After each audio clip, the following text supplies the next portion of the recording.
ಕರ್ತರ ಭವನದಲ್ಲಿ ಇಂದು ನಡೆದ ಸುದ್ದಿಗೋಷ್ಠಿಯಲ್ಲಿ ಮಾತನಾಡಿದ ಸಿಐಟಿಯು ಜಿಲ್ಲಾಧ್ಯಕ್ಷೆ ಜಿಎಂ ಲಕ್ಷ್ಮೀದೇವಮ್ಮ ಅವರು, ಕಾಂಗ್ರೆಸ್ ಸರ್ಕಾರ ಅಧಿಕಾರಕ್ಕೆ ಬಂದರೆ ಅಂಗನವಾಡಿ ನೌಕರರಿಗೆ 15,000 ಕನಿಷ್ಠ ವೇತನ ನೀಡುವ 6ನೇ ಗ್ಯಾರಂಟಿಯ ಭರವಸೆ ನೀಡಿತು. ಆದರೆ ಕಾಂಗ್ರೆಸ್ ಸರ್ಕಾರ ಅಧಿಕಾರಕ್ಕೆ ಬಂದು ವರ್ಷವಾದರೂ ಈವರೆಗೆ 6ನೇ ಗ್ಯಾರಂಟಿಯನ್ನು ಕೊಟ್ಟಿಲ್ಲ ಎಂದು ದೂರಿದರು. ಅಂಗನವಾಡಿ ಆಶಾ ಕಾರ್ಯಕರ್ತೆಯರಿಗೆ ಗೌರವಧನವನ್ನು ಹೆಚ್ಚು ಮಾಡ್ತೀವಿ ಅಂತ ಹೇಳಿದರು.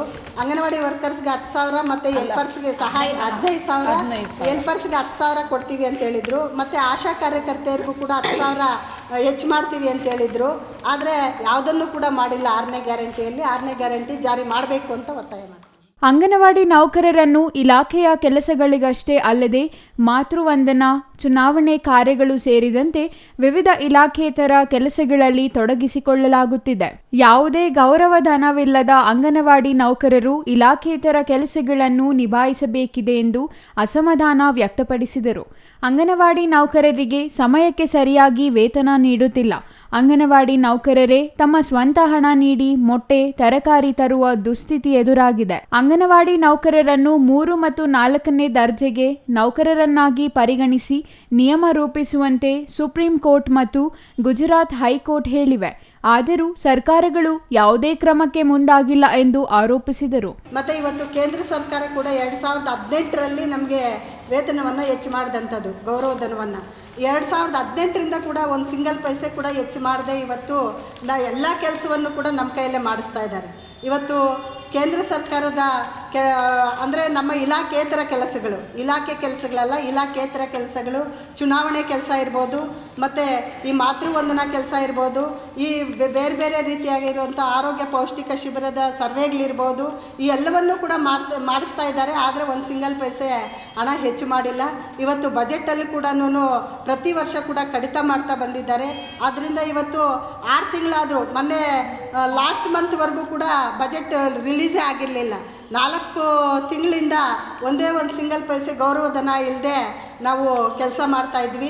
ಇವತ್ತು ಗೌರವಧನದ ಒಟ್ಟಿಗೆ ಇವತ್ತು ನಾವೇ ಕೇಂದ್ರದಲ್ಲಿ ಬೇಕಾಗಿರುವಂಥ ಮೂಲಭೂತ ಸೌಲಭ್ಯಗಳು ಇರ್ಬೋದು, ಅಥವಾ ಮೊಟ್ಟೆ ಇರ್ಬೋದು, ಅಥವಾ ತರಕಾರಿ ಇರ್ಬೋದು, ಎಲ್ಲವನ್ನೂ ಕೂಡ ನಾವು ಕೈಯಿಂದನೇ ಕೊಟ್ಟು ಮಾಡಬೇಕಾಗಿದೆ. ಇವತ್ತು ಬಾಡಿಗೆ ಹಣ ಕೂಡ 3 ತಿಂಗಳಿಗೂ ಅಥವಾ 6 ತಿಂಗಳಿಗೂ ಒಂದು ಸಲ ಕೊಡ್ತಾರೆ.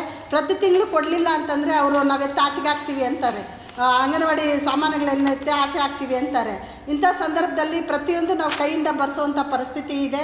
ಆ ನಿಟ್ಟಿನಲ್ಲಿ ಇವತ್ತು ಏನು ಸರ್ಕಾರ ಘೋಷಣೆ ಮಾಡಿತ್ತು 15,000 ಗ್ಯಾರಂಟಿ, 6ನೇ ಗ್ಯಾರಂಟಿ ಇವತ್ತು ರಿಲೀಸ್ ಮಾಡಬೇಕು. ಮತ್ತು ನಾವು ಗ್ರ್ಯಾಜುಟಿ 2022 ಏಪ್ರಿಲ್ 25ನೇ ತಾರೀಕು ಸುಪ್ರೀಂ ಕೋರ್ಟು ಒಂದು ಆದೇಶ ಮಾಡಿತು, ಗ್ರ್ಯಾಜುಟಿಯನ್ನು ಕೊಡಬೇಕು ಅಂತ. ಆದರೆ ನಾವು 2022ರಲ್ಲೇ ಹೋರಾಟಕ್ಕೆ ಕೂತಂಥ ಸಂದರ್ಭದಲ್ಲಿ ಇವತ್ತು ಆದೇಶಕ್ಕೆ ಮಾಡಿದ್ದಾರೆ, ಕೊಡ್ತೀವಿ ಅಂತ. ಆದರೆ ಇದುವರೆಗೂ ಕೂಡ ಬಜೆಟ್ ರಿಲೀಸ್ ಮಾಡಿಲ್ಲ. 40 ಕೋಟಿ ಹಣವನ್ನು ಆರ್ಥಿಕ ಇಲಾಖೆಗೆ ಕಳಿಸಿದ್ದೀವಿ ಅಂತ ಹೇಳ್ತಾ ಇದ್ದಾರೆ. 2023 ಏಪ್ರಿಲ್ 1ನೇ ತಾರೀಕಿಂದ ಗ್ರ್ಯಾಜುಟಿಯನ್ನು ಕೊಡ್ತೀವಿ ಅಂತ. ಆ ಹಣವನ್ನು ಕೂಡ ಇನ್ನು ಬಿಡುಗಡೆ ಮಾಡಿಲ್ಲ. ಕೂಡಲೇ ಹಣ ಬಿಡುಗಡೆ ಮಾಡಬೇಕು.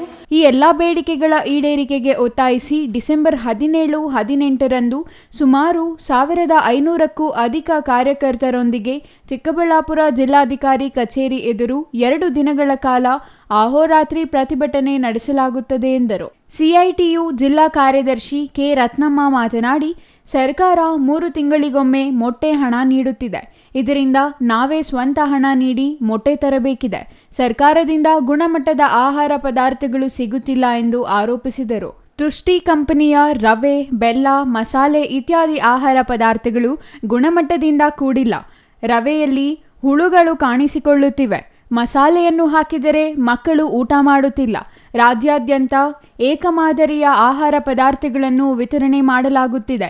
ಇದರಿಂದ ಈ ಭಾಗದ ಮಕ್ಕಳು ಆಹಾರ ಸೇವನೆ ಮಾಡಲು ಕಷ್ಟವಾಗುತ್ತಿದೆ.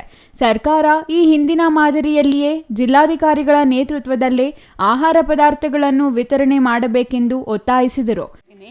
ಈಗ ಮೊದಲು ಸರ್ಕಾರದಿಂದನೇ ಬರ್ತಾ ಇತ್ತು. ಈಗ ಕ್ರಿಸ್ಟಿ ಕಂಪ್ನಿ ಅವರು ಅಂತ ಇದನ್ನು ತಗೊಂಡು ಅದು ಮಕ್ಕಳಿಗೆ 3 ದಿನ ರವೆ 3 ದಿನ ಅಕ್ಕಿ ಅಂತೇಳಿ ಕೊಡ್ತಾ ಇದ್ದಾರೆ. ಆ ರವೆಯಲ್ಲಿ ತುಂಬ ಹುಳ, ಕಲ್ಲು ಎಲ್ಲ ಇರುತ್ತೆ.